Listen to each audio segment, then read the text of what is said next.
어머니, 제발 제 체면 좀 깎아먹지 마세요. 여기 장인 장모님도 계시잖아요. 이 말이 제 칠순잔치에서 큰아들이 저에게 한 첫마디였습니다. 정말이지 70년을 살면서 이런 모욕을 당할 줄 누가 알았겠어요. 하지만 그날이 오기까지는 며칠의 시간이 있었죠. 모든 것이 시작된 그 새벽 이야기부터 들려드릴게요. 칠순잔치를 사흘 앞둔 새벽, 저는 어김없이 부엌에서 하루를 시작했습니다. 물을 썰면서도 마음 한편이 불안했어요. 과연 내가 원하는 잔치가 될까? 아들들이 정해놓은 계획들이 하나씩 거슬렸거든요. 어머니, 벌써 일어나셨어요? 큰아들 대호가 들어왔습니다. 응, 잔치 준비해야지. 걱정이 돼서요. 어머니가 혼자 이 모든 걸 다 준비하시려고 하시니까. 걱정이라고 하는군요. 정말이지 그 말 속에 진심이 얼마나 담겨 있을까 싶었어요. 괜찮다. 평생 해온 일인데 뭐. 그게 아니라 어머니. 이번 잔치에 오시는 분들이 좀 어떻게 말하면 좋을까요? 대호가 말끝을 흐렸지만 저는 그가 하고 싶은 말을 훤히 알 수 있었습니다. 또 시작이군. 회사 임원분들도 오시고 차남병원 교수님들도 오신다고 하시니까.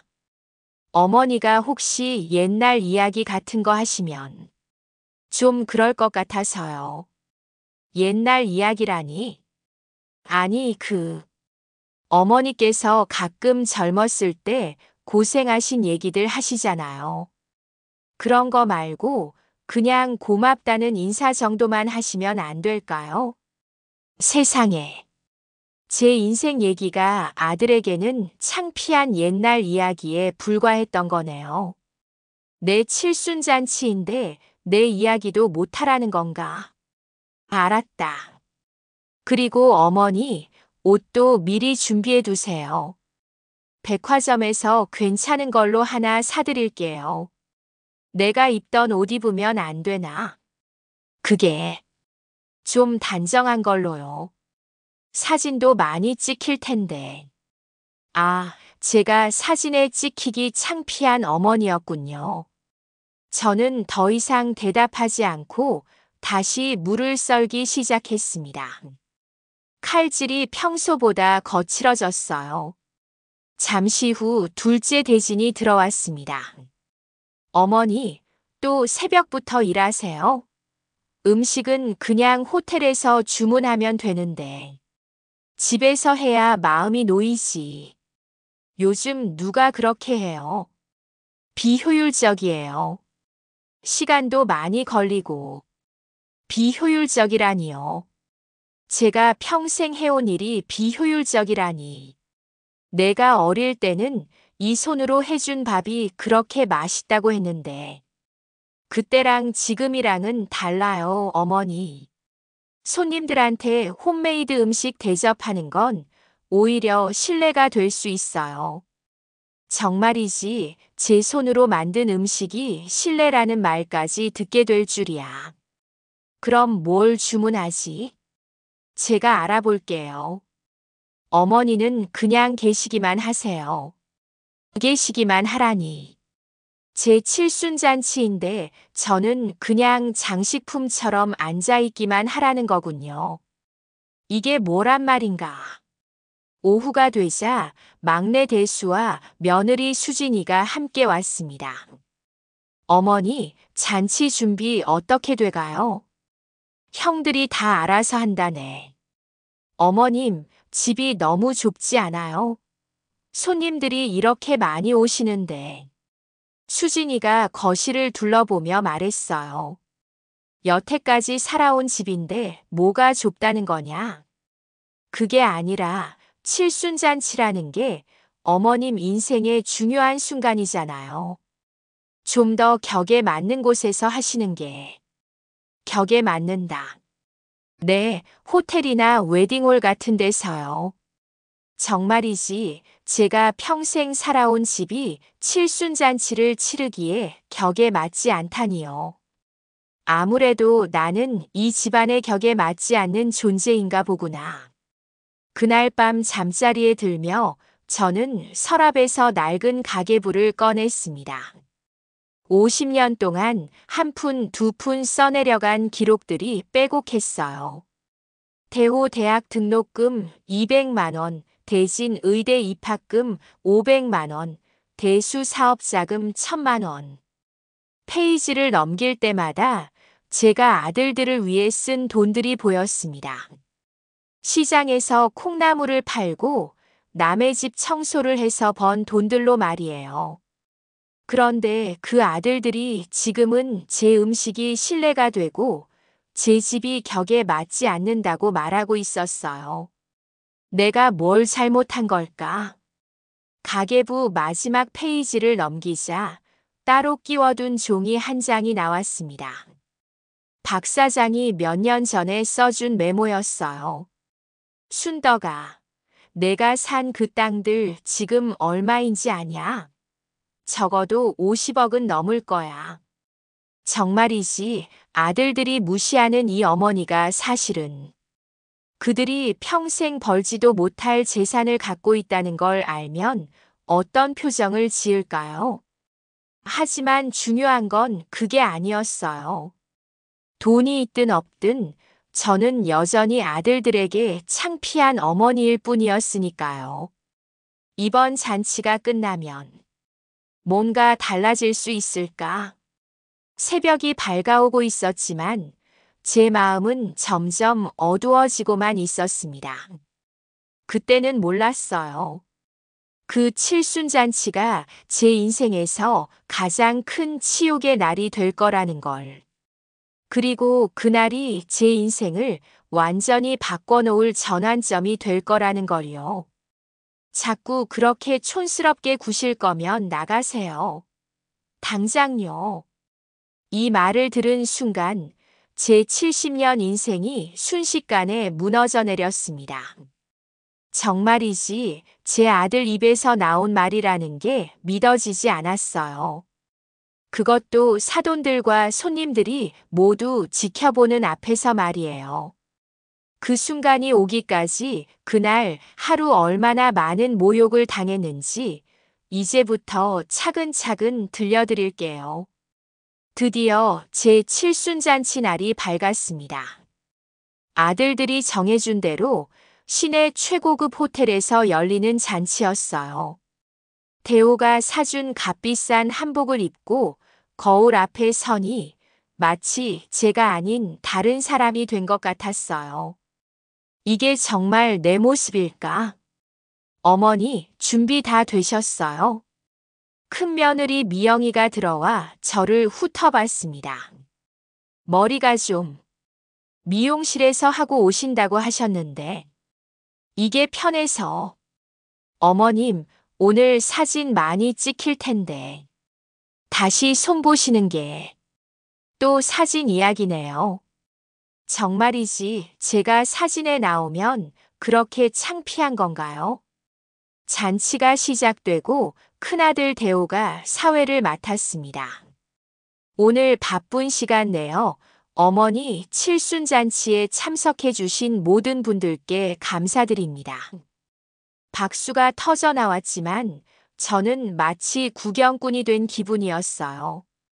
우리 어머니는 뭐라고 해야 할까요? 옛날 사람이시죠. 옛날 사람. 가슴이 서늘해졌습니다. 학교도 제대로 못 다니시고 글도 잘 못 읽으시지만 그래도 우리를 여기까지 키워주셨습니다. 정말이지 손님들 앞에서 저를 무식한 사람으로 소개하다니. 그것도 제 칠순잔치에서요. 글도 못 읽는다고.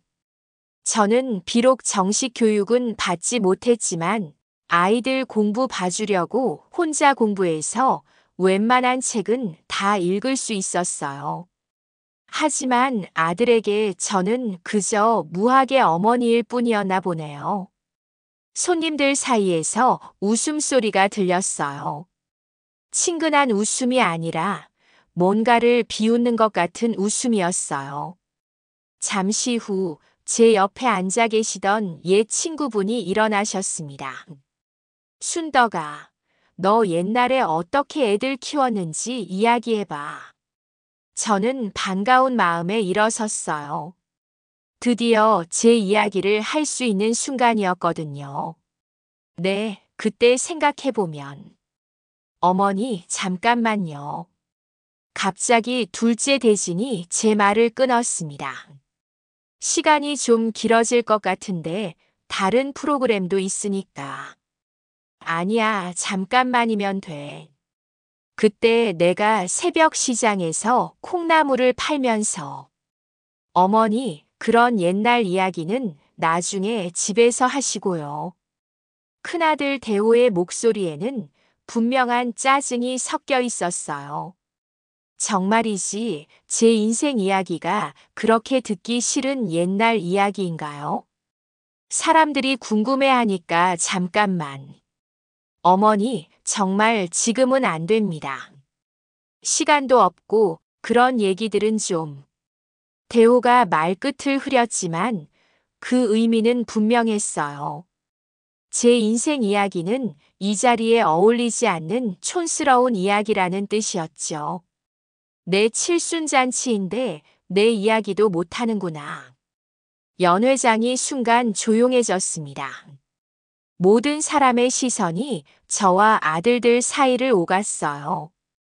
아, 그냥 앉으세요, 어머님. 막내 며느리 수진이 제 팔을 잡아당겼습니다. 저는 힘없이 자리에 앉았어요. 잔치는 계속되었지만 저는 그저 장식품처럼 앉아 있을 뿐이었어요. 아들들이 정해준 순서대로 아들들이 원하는 대로만 움직이는 인형 같았어요. 식사 시간이 되자 대진이 다시 마이크를 잡았습니다. 어머니께서 직접 준비하신 음식도 있지만 대부분은 호텔에서 준비한 음식입니다. 어머니가 만드신 건 좀 투박하니까 참고해 주세요. 투박하다니. 정말이지 제가 정성스럽게 만든 음식이 투박하다니요. 나는 얘네들에게 뭘까? 옆 테이블에서 누군가 속삭이는 소리가 들렸어요. 요즘 어르신들은 정말 시대에 뒤떨어지시는 것 같아. 그러게. 칠순잔치도 옛날 방식으로 하려고 하시고, 제 귀에 그 말들이 선명하게 들렸습니다. 아들들이 저를 그렇게 소개했으니 손님들도 저를 그런 시선으로 보는 거겠죠. 잠시 제 친구들이 모여 앉은 테이블로 갔습니다. 순덕아, 아들들이 참 잘 됐더라. 대기업 부장에 의사에 사업가라니. 그래, 고맙게도.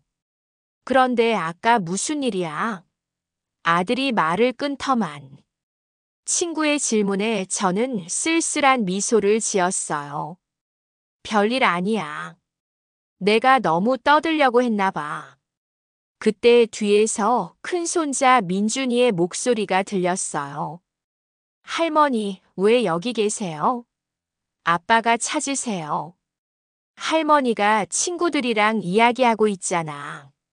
그런데 할머니가 아까 일어나서 이상한 말씀하시니까 아빠가 화나셨어요. 이상한 말. 옛날 이야기 말이에요. 창피해서 친구들한테 놀림받았어요. 세상에, 저는 손자에게도 창피한 할머니였네요. 민준아, 할머니 이야기가 그렇게 창피하니? 친구들이 할머니는 공부 못하셨다고 놀려요. 그런 얘기 하지 마세요. 그 순간 제 심장이 멈추는 것 같았어요. 사랑하는 손자마저 저를 부끄러워하고 있었다니. 내가 이 집안에서 뭔가 잔치가 끝나갈 무렵 마지막 인사말을 하라고 했습니다. 저는 천천히 일어나 마이크 앞에 섰어요. 하고 싶은 말이 많았어요. 제가 어떻게 살아왔는지, 어떤 마음으로 아이들을 키웠는지. 하지만 그런 이야기는 이 자리에 어울리지 않는 옛날 이야기일 뿐이었죠. 오늘 와주셔서 고맙습니다. 그냥 건강하게 살겠습니다. 짧은 인사를 마치고 자리에 앉았습니다. 박수 소리가 들렸지만 그 박수마저 저를 위한 게 아닌 것 같았어요. 집에 돌아와 한복을 벗고 평상복으로 갈아입으니 거울 속에 비친 제 모습이 한없이 초라해 보였습니다. 70년을 살았는데 내 이야기를 할 수 없는 생일잔치라니. 그날 밤 저는 오랫동안 잠이 오지 않았어요. 계속 떠오르는 건 아들들의 차가운 시선과 손자의 창피해요라는 말이었어요. 내가 이렇게 살아도 되는 건가? 정말이지 70년을 살면서 처음으로 그런 생각이 들었어요. 하지만 더 큰 충격은 아직 기다리고 있었답니다.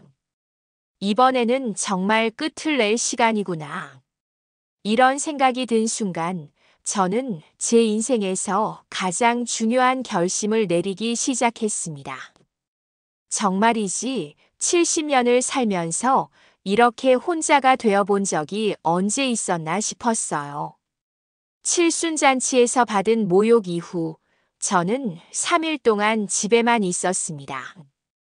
아들들에게도 연락하지 않고 그들도 저에게 연락하지 않았죠. 부엌 싱크대에는 어제 가져온 음식들이 그대로 쌓여 있었습니다. 호텔에서 남은 것들과 제가 만들었지만 거의 손대지 않은 음식들이요. 찬물에 손을 담그고 설거지를 시작했습니다. 미지근한 물도 아까워하던 옛버릇 때문이었죠. 그런데 차가운 물이 손에 닿자 어제의 기억들이 다시 선명해졌어요. 글도 잘 못 읽으시지만 대호의 목소리가 귓가에 맴돌았습니다. 투박하니까 참고해 주세요. 대진의 말도 계속 들려왔어요. 그릇을 닦으면서 저도 모르게 한숨이 나왔습니다.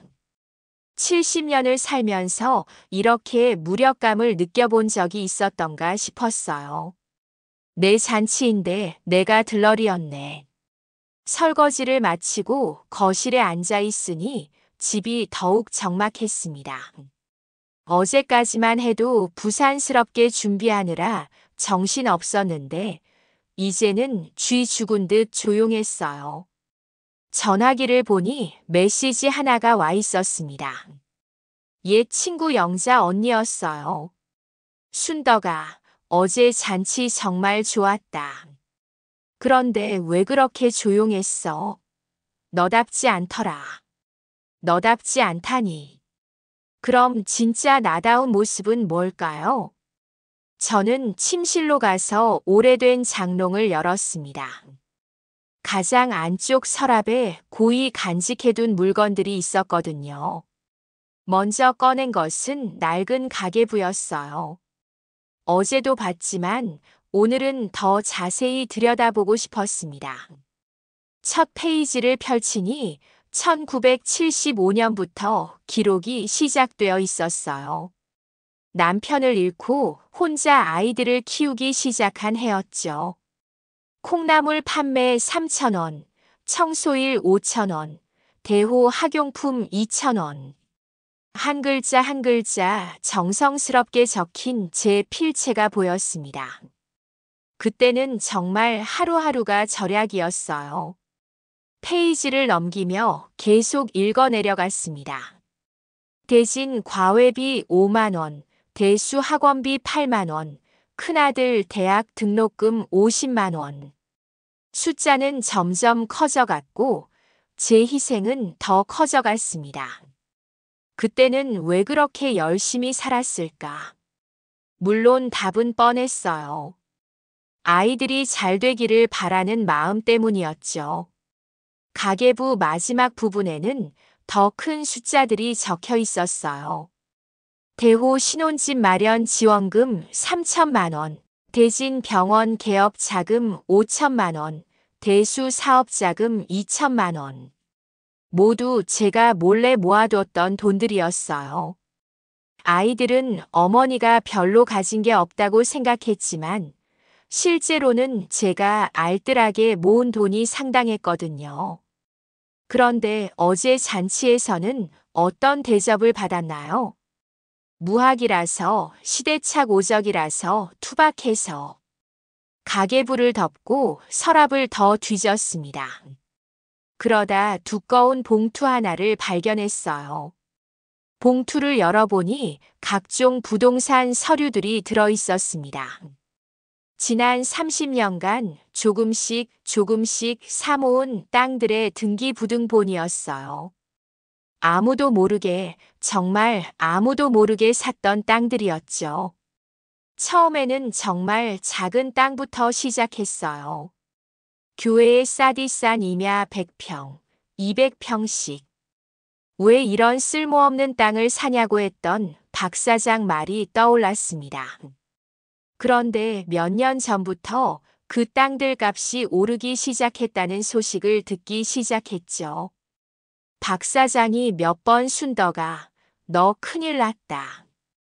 대박 났다고 했었는데 저는 그냥 웃어 넘겼었거든요.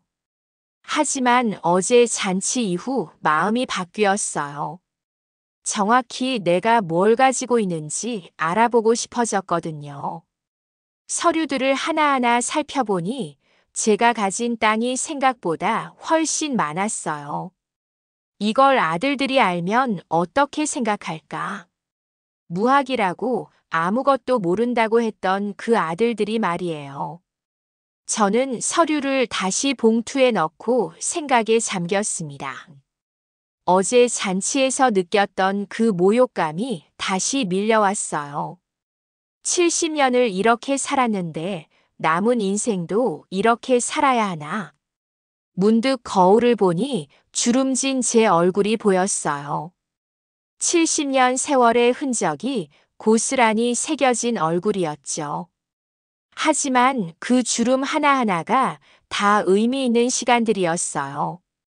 아이들 키우느라 새벽같이 일어나고 겨울에 찬물에 손 담그고 빨래하고 여름에 더위 속에서 채소 팔고. 그런데 그 모든 게 아들들에게는 창피한 과거일 뿐이었다니요. 저는 천천히 일어나 부엌으로 갔습니다. 평소처럼 차라도 한 잔 끓여 마시려고요.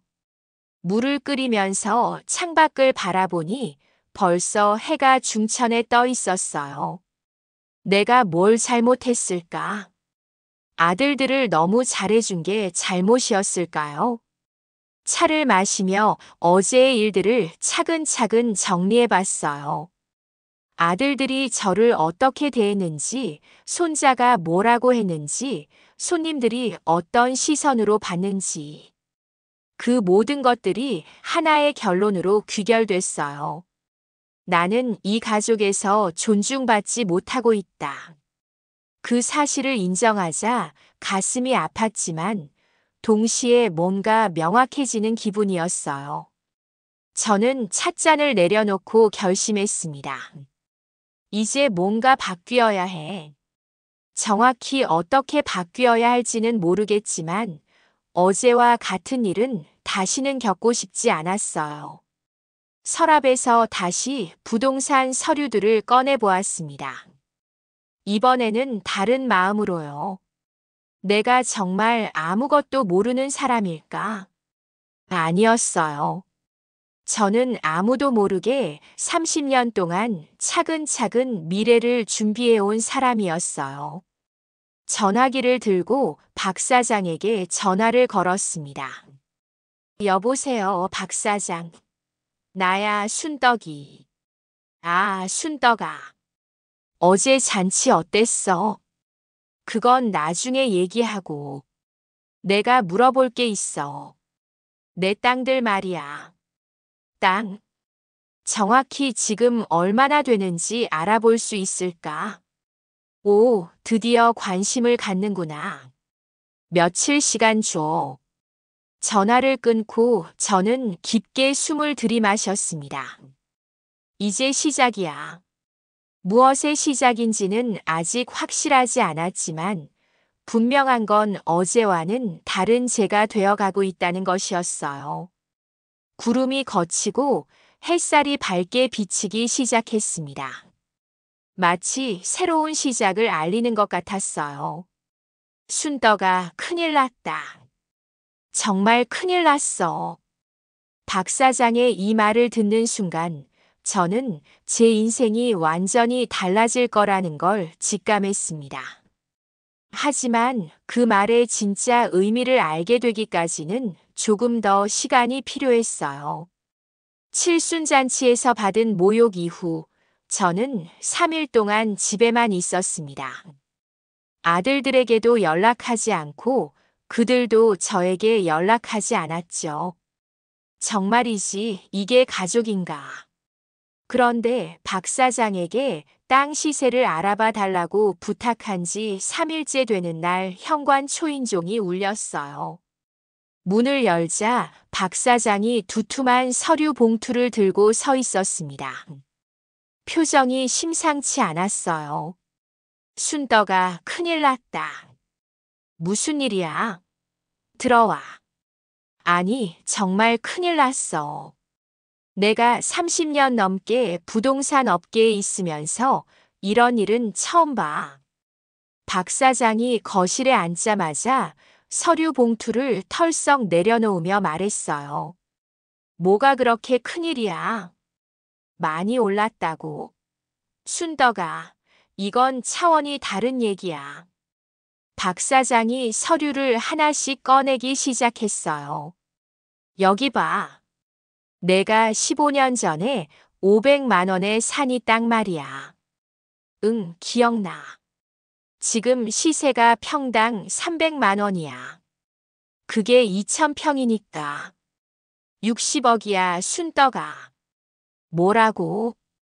정말이지 500만 원 주고 산 땅이 60억이 되었다니. 꿈인지 생시인지 분간이 안 됐어요. 그것만 그런 게 아니야. 여기 이 땅은 개발구역에 포함되면서 보상받게 됐고, 저기 저 땅은 도로가 뚫리면서 상업지역으로 바뀌었어. 박 사장이 서류를 하나씩 넘기며 설명했어요. 내가 대충 계산해 봤는데 내가 가진 땅을 다 합치면 200억은 넘을 거야. 어쩌면 300억까지도 가능해. 200억, 300억. 이번에는 정말로 현실감이 없었어요. 평생 1,000원 아꼈으며 살아온 제가 수백억의 재산을 가지고 있다니. 순덕아, 너 진짜 모르고 있었던 거야? 그냥 땅은 안전하다고 해서 조금씩 사둔 거야. 안전하다고. 너 혹시 신이야? 아니면 미래를 보는 눈이 있어? 정말이지 박 사장의 말에 웃음이 나올 뻔했어요. 근데 순덕아, 갑자기 왜 이걸 알아보자고 했어? 무슨 일 있어? 박 사장의 질문에 저는 칠순잔치 얘기를 털어놨습니다. 아들들이 저를 어떻게 대했는지, 손자가 뭐라고 했는지, 제가 얼마나 모욕감을 느꼈는지. 말하는 동안 박 사장의 얼굴이 점점 굳어졌어요. 뭐라고? 그 자식들이 어떻게 감히. 목소리 좀 낮춰. 들으면 어때? 순덕아, 너를 30년 넘게 봐온 내가 말인데 너처럼 똑똑하고 앞을 내다보는 사람을 본 적이 없어. 그런 말을 들으니 가슴이 뭉클했어요. 적어도 한 사람은 제 진짜 모습을 알아봐 주고 있었거든요. 무학이라고. 글을 못 읽는다고. 말도 안 돼. 너.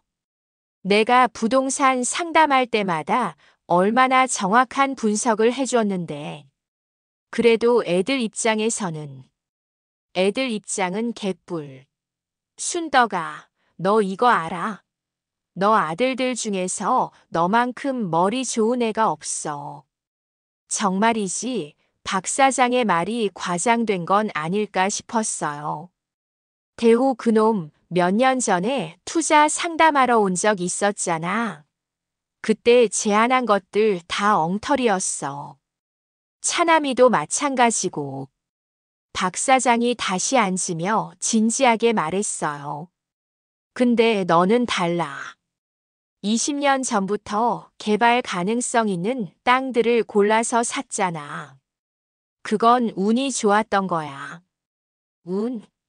한두 번이면 운이지, 이렇게 여러 번은 실력이야.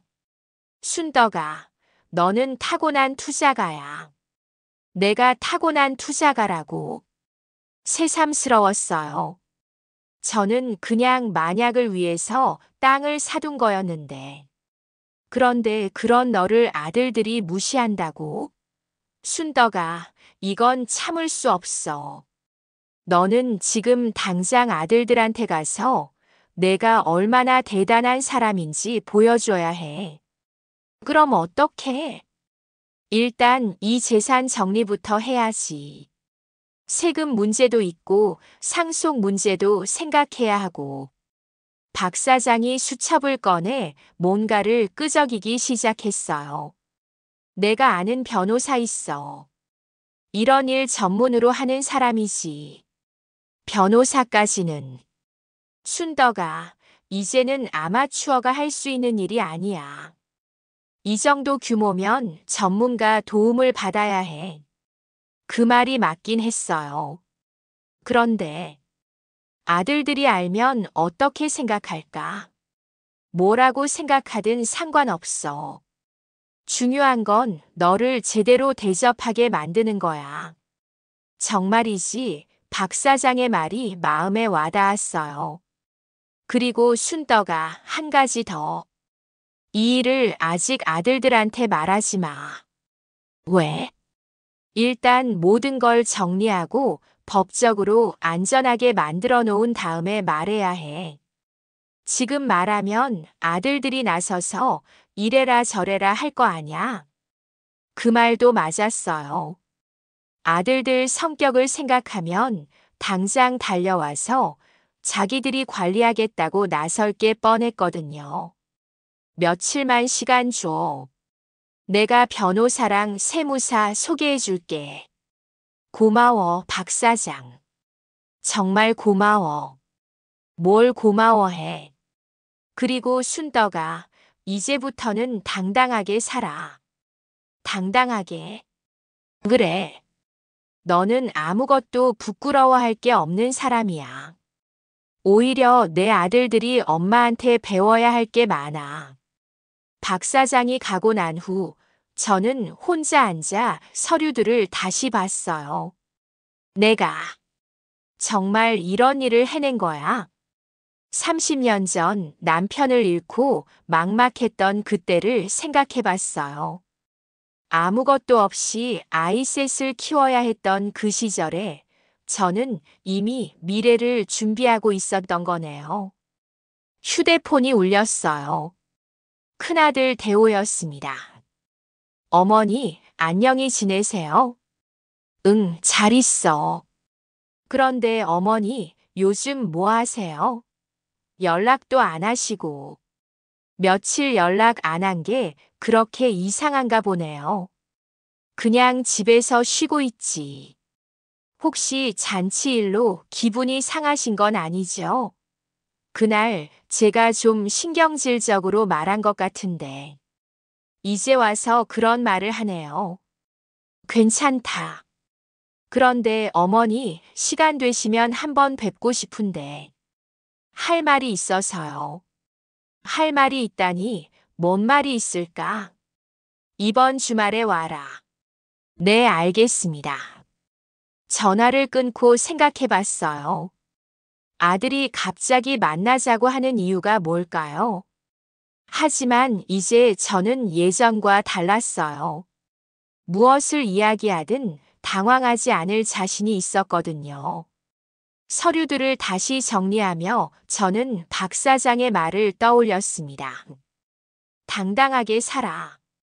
정말이지, 이제는 당당하게 살 때가 된 것 같아요. 70년을 살면서 처음으로, 정말 처음으로 제가 자랑스러워지는 느낌이었어요. 하지만 이것은 단지 시작에 불과했습니다. 진짜 반전은 아직 기다리고 있었거든요. 어머니, 이게 정말 다 어머니 거예요. 대략 계산해 봤는데 수백억은 될 것 같던데요. 이 말을 들은 순간 저는 아들들이 결국 제 비밀을 알아냈다는 걸 깨달았습니다. 정말이지 30년간 숨겨온 비밀이 이렇게 들통날 줄이야. 하지만 그들의 반응은 예상했던 그대로였어요. 돈이 있다는 걸 알자마자 갑자기 저를 대단한 어머니로 대하기 시작한 거죠. 토요일 오후 약속 시간보다 30분 일찍 대호가 도착했어요. 어머니, 저예요. 문을 열어보니 조금 다급한 표정이었어요. 일찍 왔네. 좀 일찍 와서 천천히 얘기하고 싶어서요. 대호의 목소리에는 평소와 다른 뭔가가 있었어요. 조심스러우면서도 간절한 느낌이랄까. 어머니, 죄송한 얘기인데 혹시 어머니 명의로 된 재산이 어떤 게 있는지 알 수 있을까요? 갑자기 왜? 그게 상속세 관련해서 미리 좀 알아봐야 할 것 같아서요. 상속세라니. 정말이지 제가 언제 죽는다고 벌써 그런 걸 준비하자는 건가요? 내가 언제 죽는다고 벌써 그런 걸 준비해? 아, 그게 아니라. 요즘은 미리미리 준비하는 게 좋다고 해서요. 뭘 그렇게 알고 싶어 하는데? 그냥. 이 집하고 혹시 다른 부동산이 있으면 알고 싶어서요. 다른 부동산이 있으면. 박 사장이 아직 아무에게도 말하지 말라던 조언이 생각났어요. 이 집 말고는 별로 없어. 정말요? 혹시 옛날에 사둔 땅 같은 거는 없으세요? 왜 갑자기 그런 게 궁금해? 아, 그게. 사실은 제가 요즘 부동산 투자를 좀 알아보고 있거든요. 정말이지, 지금까지 제 의견은 들어보지도 않던 아들이 갑자기 참고하려고 한다니요. 그때 현관 초인종이 또 울렸어요. 어머니, 저희도 왔어요. 둘째 대진과 막내 대수 목소리였어요. 형이 전화해서 같이 오자고 하더라고요. 대수가 말했어요. 무슨 일인데 3명이다. 어머니, 앉으세요. 우리가 할 말이 있어요. 대진이 진지한 표정으로 말했습니다. 어머니, 우리가 알아본 게 있는데요. 어머니 명의로 된 부동산 말이에요. 그 순간 제 심장이 쿵 하고 내려앉았어요. 결국 알아낸 거네요. 부동산 등기부등본을 떼어봤더니 상당한 규모더라고요. 대호가 서류 봉투를 꺼내 테이블에 올렸습니다.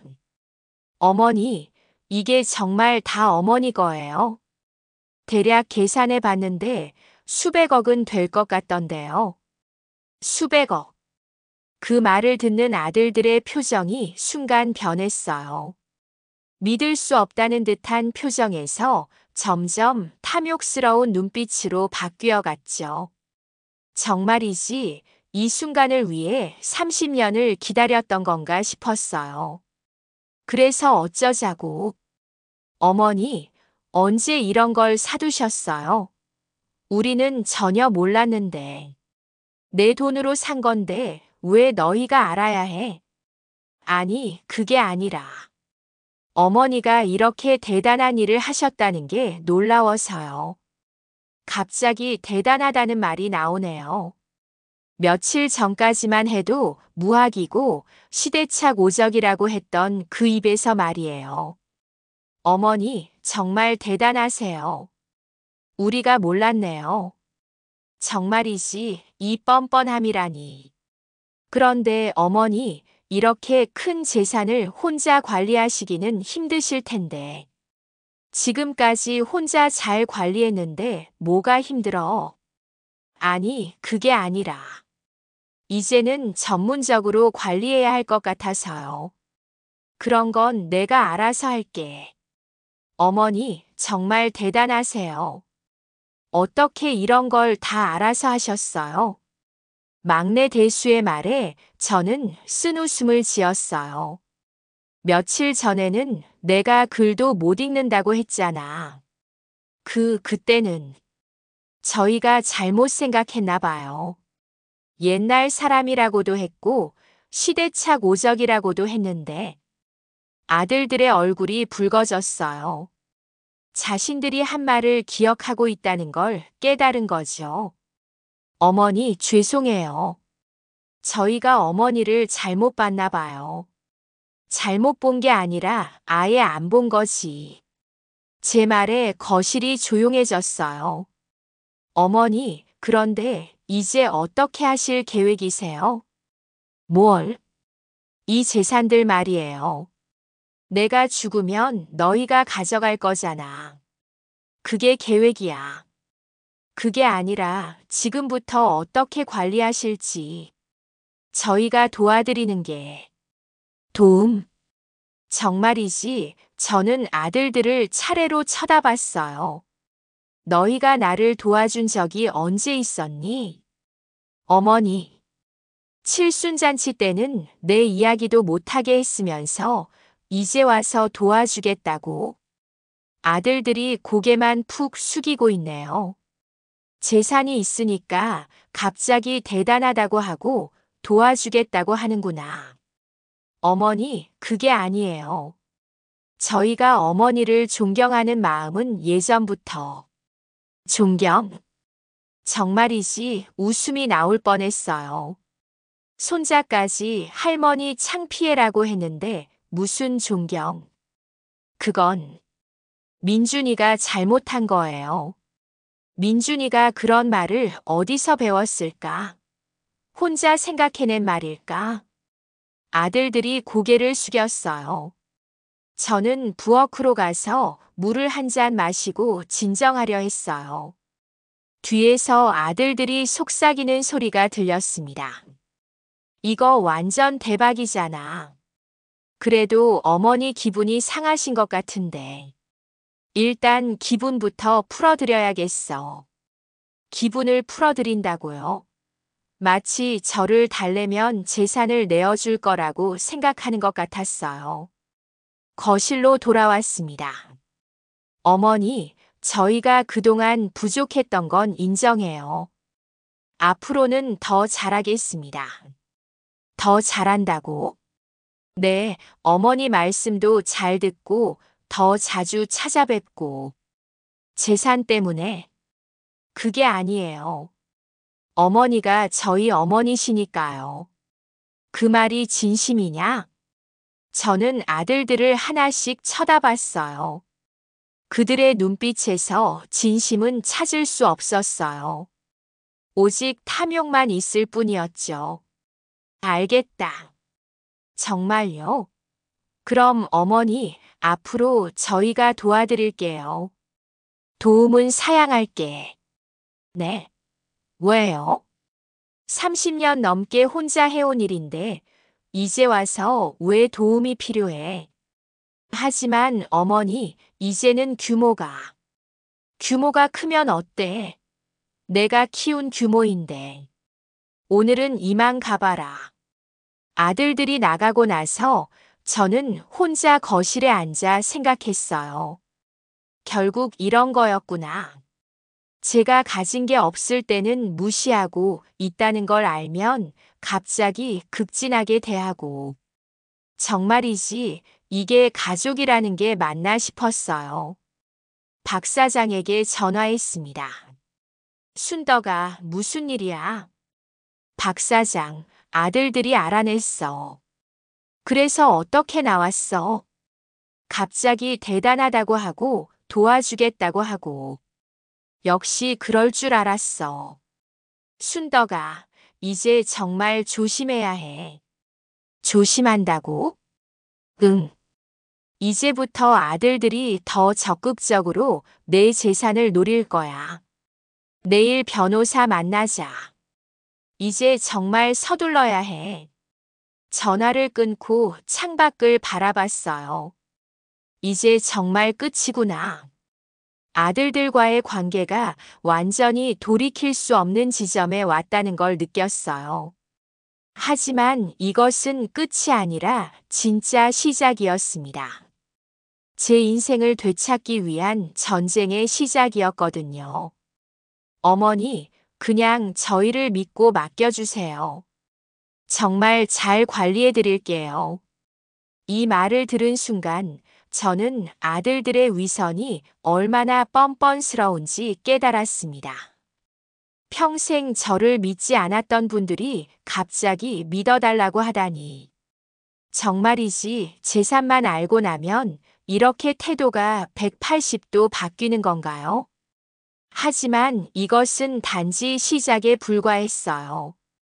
진짜 위선적인 효도 공세는 그 다음 날부터 시작됐거든요. 다음 날 월요일 이른 아침 현관 초인종이 요란하게 울렸어요. 어머니, 안녕하세요. 문을 열어보니 큰아들 대호가 꽃다발과 과일 바구니를 들고 서 있었습니다. 평소보다 훨씬 밝은 목소리였어요.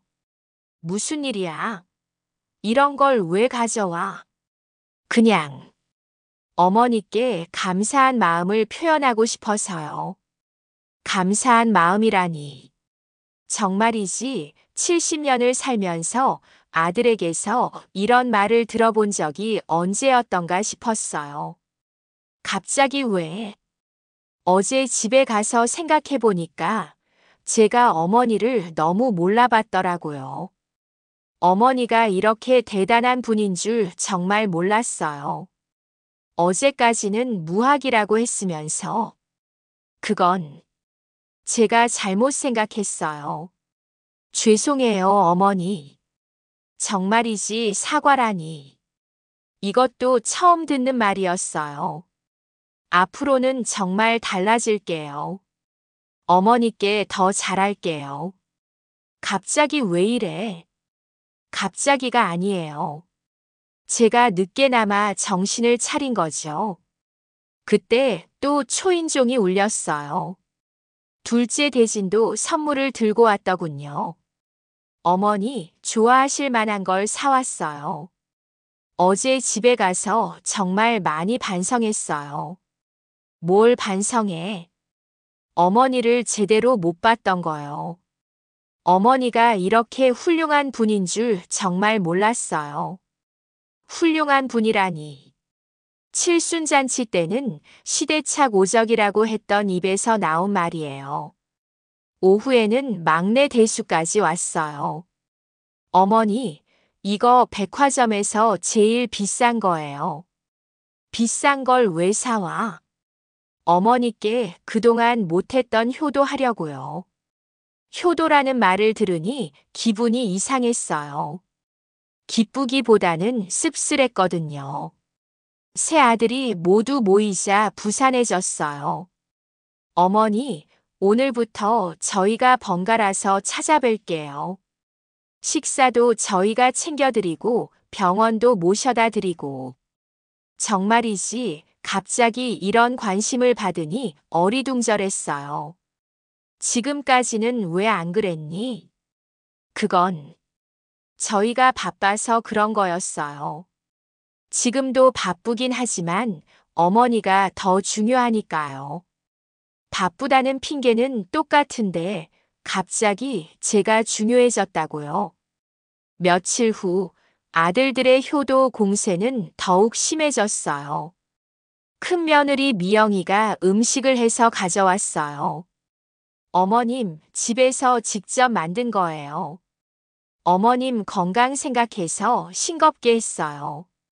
예전에는 제가 만든 음식을 투박하다고 했던 분이 직접 음식을 해왔다니요. 어머님, 그런데 혹시 요즘 드시고 싶은 거 있으세요? 뭐든 해드릴게요. 저도 어머님께 잘하고 싶어요. 정말이지 잘하고 싶다고요. 칠순잔치 때는 제 옷차림이 창피하다고 했던 분이요. 둘째 며느리 지혜도 마찬가지였어요. 어머님, 마사지 받으러 가실래요? 제가 예약해 드릴게요. 백화점에서 옷도 좀 같이 보실까요? 막내 며느리 수진이는 더했어요. 어머님, 여행 가고 싶으시면 저희가 모셔다 드릴게요. 해외여행도 좋고 국내 좋은 데도 많잖아요. 하지만 제일 가증스러운 건 손자들의 변화였어요. 할머니, 용돈 주세요. 큰 손자 민준이가 와서 손을 내밀었어요. 용돈을 왜? 할머니가 부자라고 하던데 정말이에요. 누가 그런 말을 했니? 아빠가 엄마한테 얘기하는 거 들었어요. 아직 초등학생인 아이까지 그런 얘기를 듣고 있다니요. 이제 할머니 부끄럽지 않아요. 친구들한테 자랑할게요. 정말이지 부끄럽지 않다고요. 며칠 전까지만 해도 창피하다고 했던 그 입으로 말이에요. 민준아, 할머니가 돈이 없으면 다시 창피해질까? 그럼 좀 그럴 것 같아요. 솔직한 대답이었어요. 적어도 거짓말은 아니었죠. 그날 저녁 새 아들이 또 모여서 왔어요. 어머니, 저희가 상의해 본 게 있는데요. 뭘? 어머니 재산 관리를 저희가 도와드렸으면 해서요. 또 재산 관리 얘기네요. 세무사도 소개해드리고 변호사도 소개해드리고 그런 건 내가 알아서 할게. 하지만 어머니 혼자 하시기에는 너무 복잡하실 거예요. 복잡하다고요. 지금까지 혼자 다 한 일인데요. 그리고 요즘 사기꾼들이 많다고 하니까 저희가 옆에서 지켜드려야 할 것 같아서요. 내가 사기를 당할 것 같다고? 그런 게 아니라 안전을 위해서요. 안전이라니. 결국 제가 재산을 잘못 쓸까봐 걱정되는 거겠죠. 어머니, 저희를 믿고 맡겨주세요. 정말 잘 관리해 드릴게요. 믿으라고 하네요. 평생 저를 믿지 않았던 분들이요. 싫다. 네. 왜요? 내 재산은 내가 관리할 거야. 하지만 어머니. 하지만은 없어. 아들들이 서로 눈짓을 주고받았어요. 어머니, 그럼 적어도 상속 문제는 미리 정리해 두시는 게. 상속? 네, 어머니 연세도 있으시고 해서. 또 제가 죽는 걸 전제로 한 얘기네요. 내가 언제 죽는다고 벌써 그런 걸 정리해? 아니에요. 그냥 만약을 위해서. 만약을 위해서라고. 내가 내일 죽을 것처럼 얘기하네. 아들들이 말문이 막힌 것 같았어요. 너희들이 갑자기 왜 이러는지 다 안다. 어머니, 재산 때문이지. 솔직하게 말해. 그런 게 아니에요. 저희가 어머니를 진심으로. 진심? 정말이지 웃음이 나왔어요. 70년을 살면서 너희한테서 진심을 느껴본 적이 언제 있었는지 모르겠다. 아들들은 할 말이 없었지요. 칠순잔치 때 내 이야기를 옛날 이야기라고 한 게 진심이고 내 음식을 투박하다고 한 게 진심이야. 어머니, 그때는 저희가 지금도 잘못하고 있어. 네. 재산 때문에 갑자기 대단하다고 하고 효도하겠다고 하는 게 더 가증스러워. 제 말에 거실이 조용해졌어요. 차라리 예전처럼 무시하는 게 나았겠다. 어머니, 정말 그런 게 아니에요. 그럼 뭐야? 내가 재산이 없다면 지금처럼 했을까? 아무도 대답하지 못했어요. 가라. 다시는 이런 식으로 오지 마라. 어머니, 가라고 했잖아. 아들들이 나간 후 저는 혼자 거실에 앉아 있었어요. 이게 내 가족이구나. 돈이 있으니까 갑자기 효도하고 없으면 창피하다고 하고. 정말이지 이런 관계가 가족 관계라면 차라리 없는 게 나을 것 같았어요. 서랍에서 변호사 명함을 꺼냈어요. 박 사장이 소개해 준 분이었죠. 이제 정말 결정해야 할 때가 왔구나. 무엇을 결정할지는 명확했어요. 이런 가족 관계를 계속 유지할 것인지 아니면 완전히 새로운 길을 택할 것인지. 하지만 제 결정은 그들이 상상도 못할 만큼 충격적인 것이 될 예정이었어요. 어머니, 정말 이렇게 하실 거예요? 저희는 아들이 아니에요. 이 절규를 듣는 순간 저는 드디어 제 복수가 완성되었다는 걸 깨달았습니다. 정말이지 30년간 준비한 이 순간이 이렇게 통쾌할 줄이야. 하지만 그 순간이 오기까지는 치밀한 준비가 필요했어요. 변호사와 상담을 마친 후 2주 동안 모든 걸 정리했거든요. 그리고 오늘 드디어 제 결정을 아들들에게 알려줄 때가 왔습니다. 시내 공증사무소 회의실에서 아들들을 기다리고 있었어요. 어머니, 왜 갑자기 공증사무소로 부르셨어요? 큰아들 대호가 불안한 표정으로 물었어요. 중요한 얘기가 있어서. 혹시 상속 관련된 얘기세요? 둘째 대진의 목소리에는 기대감이 섞여 있었어요. 정말이지 끝까지 재산만 생각하는군요. 그런 것도 있고. 공증인과 변호사가 들어오자 회의실 분위기가 엄숙해졌어요. 김순덕님, 준비가 다 되셨나요? 네, 시작해 주세요. 그럼 먼저 유언장부터 읽어드리겠습니다. 유언장이라는 말에 아들들의 눈이 반짝였어요. 드디어 그들이 그토록 기다렸던 순간이 온 거죠. 유언자 김순덕은 정신이 온전한 상태에서 다음과 같이 유언합니다. 첫째, 유언자 명의의 모든 부동산은 사회복지법인 희망나눔재단에 전액 기부합니다. 그 순간 회의실이 고요해졌어요. 아들들이 방금 들은 말을 이해하지 못하는 것 같았어요. 둘째, 유언자 명의의 모든 예금과 적금은 동일한 재단에 기부합니다. 뭐라고요? 막내 대수가 떨리는 목소리로 물었어요. 셋째, 자녀들에게는 각각 100만 원씩을 남깁니다. 100만 원? 대진이 일어나며 소리쳤어요.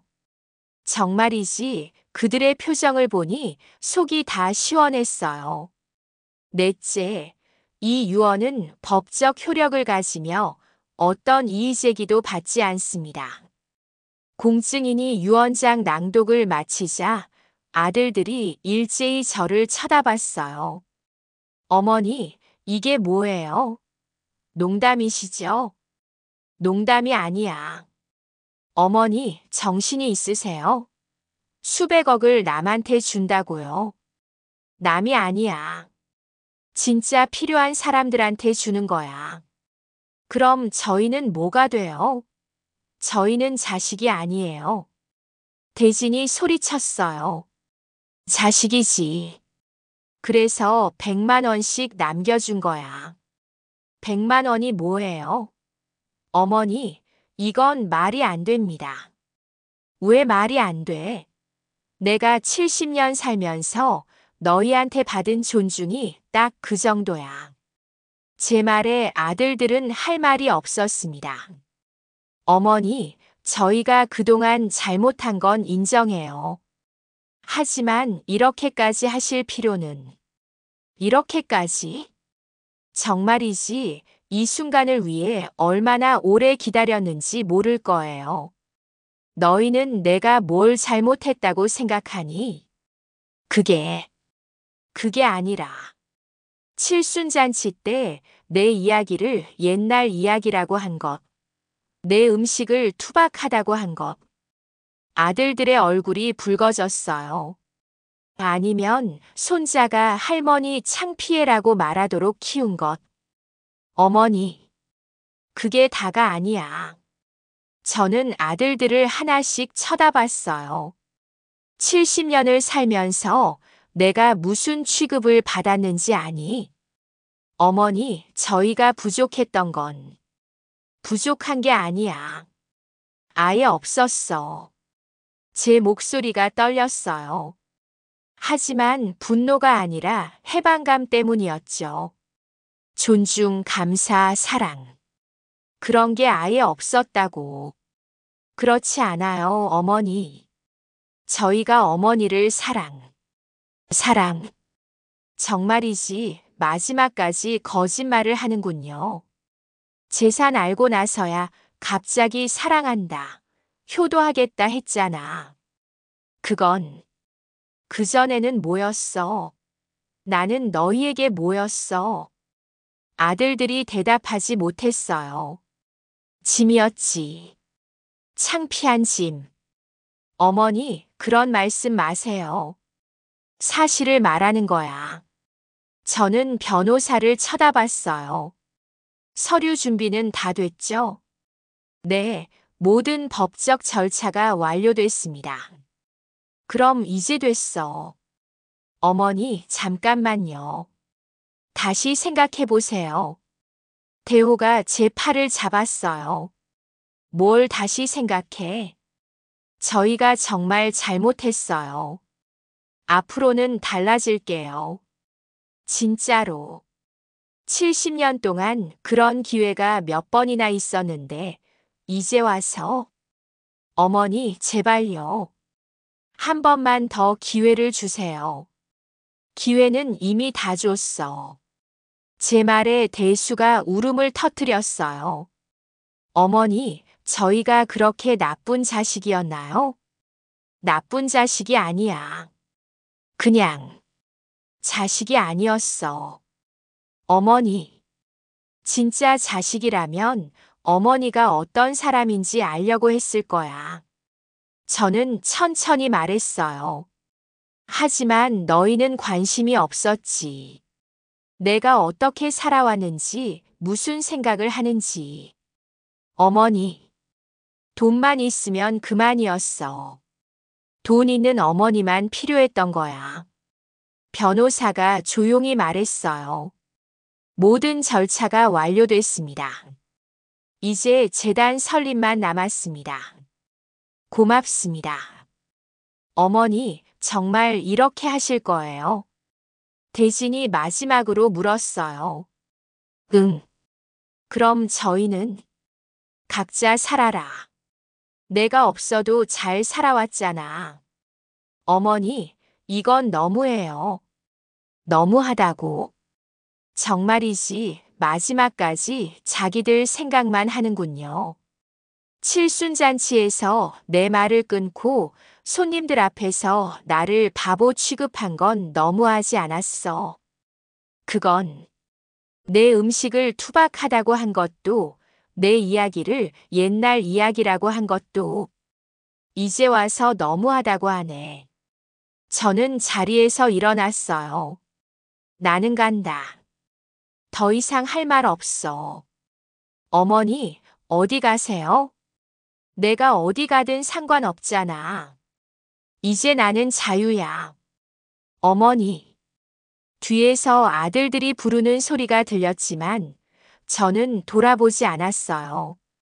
공증사무소를 나오며 저는 깊게 숨을 들이마셨어요. 드디어 끝났구나. 70년 만에 처음으로 진짜 자유를 느꼈어요. 휴대폰이 울렸어요. 박 사장이었어요. 순덕아, 어떻게 됐어? 다 끝났어. 이제 정말 내 인생을 살 수 있게 됐어. 잘했어. 정말 잘했어. 고마워, 박 사장. 전화를 끊고 하늘을 올려다봤어요. 구름 한 점 없이 맑은 하늘이었어요. 이제 새로 시작이야. 아들들에게 묶여 살던 70년의 인생이 끝나고 진짜 제 인생이 시작되는 순간이었어요. 뒤에서 아들들의 목소리가 들렸지만 저는 계속 걸어갔어요. 나도 이제 나를 위해 살아보자. 정말이지 70년 만에 처음 느끼는 해방감이었어요. 하지만 진짜 새로운 시작은 이제부터였답니다. 할머니, 저예요. 보고 싶었어요. 오랜만에 듣는 손자 민준이의 목소리였습니다. 정말이지 이 아이마저 저를 찾아올 줄은 몰랐어요. 하지만 이미 저는 완전히 다른 사람이 되어 있었거든요. 공증사무소에서 나온 그날 이후 제 인생은 완전히 바뀌었어요. 희망나눔재단 설립 기자회견을 마친 후 저는 늘 살고 싶었던 곳으로 이사했습니다. 서울 강남의 고급 실버타운이었어요. 매일 아침 창가에서 차를 마시며 정원을 바라볼 때마다 마음이 한없이 평화로웠어요. 70년 만에 처음 느끼는 고요함이었죠. 김순덕님, 오늘 봉사활동 가실 준비 되셨나요? 실버타운 직원분이 말씀하셨어요. 네, 준비됐어요. 저는 이제 매주 2번씩 재단에서 운영하는 무료 급식소에서 봉사활동을 했어요. 제가 기부한 재산으로 만든 곳이죠. 힘드시지 않으세요? 전혀요. 오히려 기운이 나요. 정말 그랬어요. 정말이지 처음으로 제가 진짜 필요한 사람이 된 기분이었거든요. 무료 급식소에서 어르신들을 만날 때마다 가슴이 뭉클했어요. 선생님, 오늘 음식이 특히 맛있네요. 정말 감사합니다. 이런 곳이 있어서 우리 같은 사람들이 살 수 있어요. 이런 게 진짜 보람이구나. 70년을 살면서 이런 감사의 말을 들어본 적이 언제였나 싶었어요. 점심시간이 끝나고 정리를 하고 있는데 재단 직원분이 다가왔어요. 이사장님, 오늘도 수고 많으셨어요. 이사장님이라는 호칭이 아직은 어색했어요. 그런데 오늘 언론사에서 인터뷰 요청이 또 들어왔는데 어떻게 하실까요? 재단 설립 이후 여러 매체에서 인터뷰 요청이 계속 들어왔어요. 이번엔 해볼까요? 정말요? 이전에는 계속 거절하셨잖아요. 네, 이제는 제 이야기를 할 수 있을 것 같아서요. 집으로 돌아와 거울을 보니 칠순잔치 때와는 전혀 다른 제 모습이 보였어요. 똑같은 주름진 얼굴이지만 표정이 밝아졌고 눈빛이 살아있었죠. 이게 진짜 나구나. 저녁을 먹고 있는데 박 사장에게서 전화가 왔어요. 순덕아, 잘 지내지?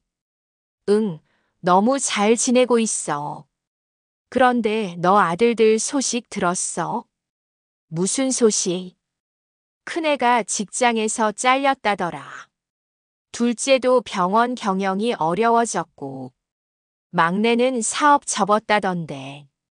너 재산 노리고 빚을 많이 냈었나 봐. 그런 일이 있었구나. 하지만 제 마음은 예전처럼 불안하거나 걱정되지 않았어요. 각자 알아서 하겠지. 너 정말 많이 변했다. 예전 같으면 벌써 달려갔을 텐데. 이제는 내 인생이 더 중요해. 그 말이 진심이었어요. 다음 날 약속된 인터뷰를 위해 방송국에 갔어요. 안녕하세요, 김순덕 이사장님. 젊은 여성 기자가 정중하게 인사했어요. 수백억의 재산을 모두 사회에 기부하시게 된 특별한 이유가 있으신가요? 평생 가족을 위해 살았는데 정작 가족에게는 인정받지 못했어요. 그래서 진짜 저를 필요로 하는 분들을 위해 쓰고 싶었어요. 가족분들은 어떻게 생각하시나요? 처음에는 반대했죠. 하지만 이제는 각자 자기 인생을 살아야 한다고 생각해요. 후회하시지는 않으세요? 전혀요. 오히려 이렇게 늦게나마 제 인생을 시작하게 돼서 감사해요. 인터뷰를 마치고 나오는데 방송국 앞에서 누군가 저를 부르는 소리가 들렸어요. 할머니. 돌아보니 큰 손자 민준이가 서 있었어요. 민준아. 할머니. 저예요. 보고 싶었어요. 민준이의 모습이 많이 달라졌어요. 예전처럼 깔끔하지 않고 표정도 어두웠어요. 어떻게 여기까지? 아빠가 할머니 방송 나온다고 해서 보고 싶었어요. 할머니, 집에 돌아오세요. 아빠가 많이 후회하고 있어요. 민준이의 말에 저는 쓴웃음을 지었어요. 민준아, 할머니가 돈이 없으면 다시 창피해질까? 처음에는 그런 생각도 했어요. 하지만 지금은 아니에요. 왜? 할머니가 없으니까 집이 너무 조용하고 아빠도 엄마도 맨날 싸우고 할머니가 그리워요. 그리워한다는 말을 들으니 가슴이 아렸어요. 하지만 돌아갈 수는 없었어요. 민준아, 할머니는 이제 새로운 삶을 살고 있어. 너도 이해해줘. 하지만 할머니가 행복해 보이지 않니? 민준이가 제 얼굴을 자세히 들여다봤어요. 예전보다 밝아 보이세요. 그럼 됐어. 할머니가 행복하면 되는 거야. 민준이와 헤어진 후 저는 실버타운으로 돌아왔어요. 저녁 무렵 창가에 앉아 일기를 쓰기 시작했어요. 이곳에 오면서부터 시작한 새로운 습관이었죠. 오늘은 방송국에 갔다. 내 이야기를 세상에 할 수 있어서 좋았다. 그리고 민준이를 만났다. 아이가 그리워한다고 했지만 돌아갈 수는 없다.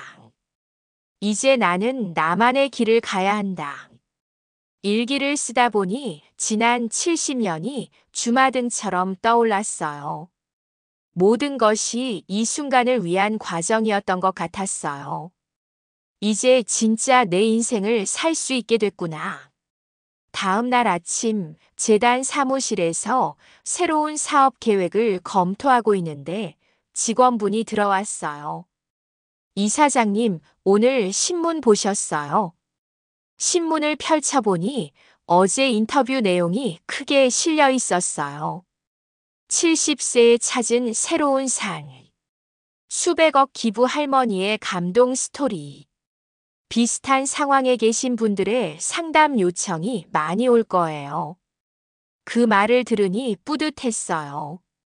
제 경험이 다른 분들에게도 도움이 될 수 있다니.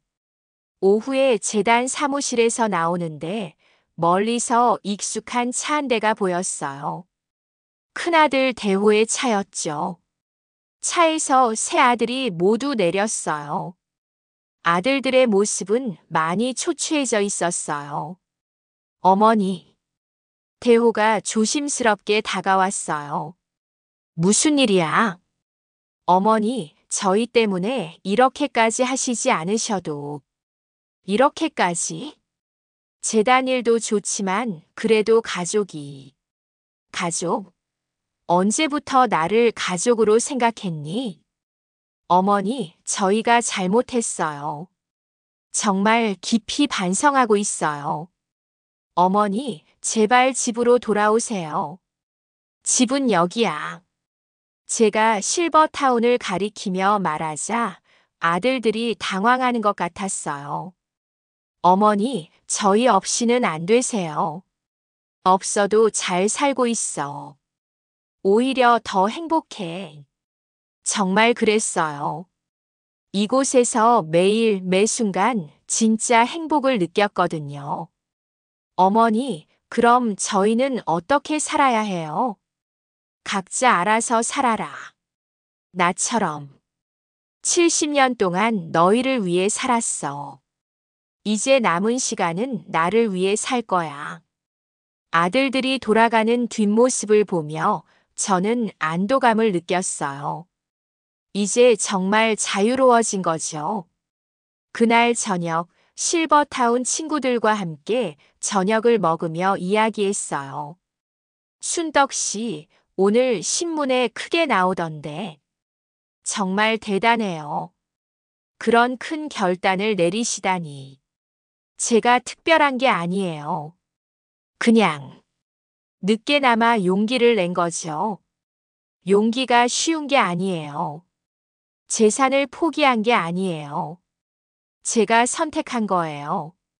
그 말이 진심이었어요. 밤늦게 방으로 돌아와 창밖을 바라보니 별이 유난히 밝게 빛나고 있었어요. 여보, 나 잘했죠? 하늘에 계실 남편에게 조용히 물어봤어요. 대답은 없었지만 마음이 평온했어요. 침대에 누워 오늘 하루를 돌이켜봤어요.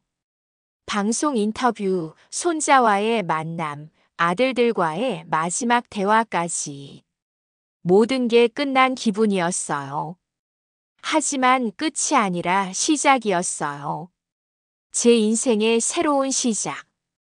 이제 저는 누구의 어머니, 누구의 아내가 아닌 그냥 김순덕으로 살 수 있게 되었어요. 70년을 살아서 처음으로 제가 주인공인 인생을 시작하게 된 거죠. 새벽이 밝아오고 있네요. 저는 이제 새로운 인생을 시작할 준비가 됐어요. 여러분도 언젠가는 선택의 순간이 올 거예요. 다른 사람을 위한 삶을 계속 살 것인지 아니면 자신을 위한 삶을 시작할 것인지. 그때는 후회하지 말고 당당하게 선택하세요. 인생은 한 번뿐이니까요.